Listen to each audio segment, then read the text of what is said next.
Today, we're talking about 5 things that can make other European languages difficult for English speakers, and we're not talking pronunciation. That's a given. First up, the formal U. All the languages I've learnt have a formal U, which in general you use for people older than you or senior to you in some respect, like at work, or that you just don't know already. This concept has pretty much been lost in English, certainly in the UK. You might hear kids at school using sir and miss for teachers. You might hear someone in a shop using sir or madam. And of course, there are particular professions, like being in the military, where this kind of deference is the norm. But in most work situations, certainly every work situation I've ever been in, everyone just calls each other by their first name, pretty much from the get-go.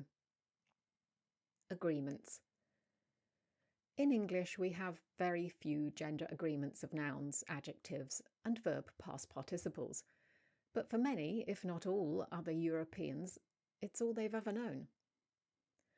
I think the most difficult part of this for us is that you might have to use a male gender agreement with a noun when you're saying her, insert belonging of choice, and vice versa. I'm not sure you ever get over how odd that feels, that disconnect in the brain. Verb forms. In English, we use I, you, he, she, it, we, and they with our verbs all the time. It would be impossible to tell what you are referring to without any indication of this. This is not the case with the other languages I've learnt. They have different verb forms for different persons.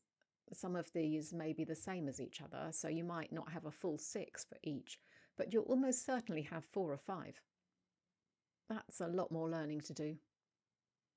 Plus, some languages, because of this, miss out the personal pronouns, so you need to know the verb forms, or you'll be totally lost. Word order. Mostly with Romance languages, the word order is close to our own, so it's easier to get your head around. However, with languages like German, you're going to have to do a lot of mental gymnastics to create a sentence and to decipher a sentence.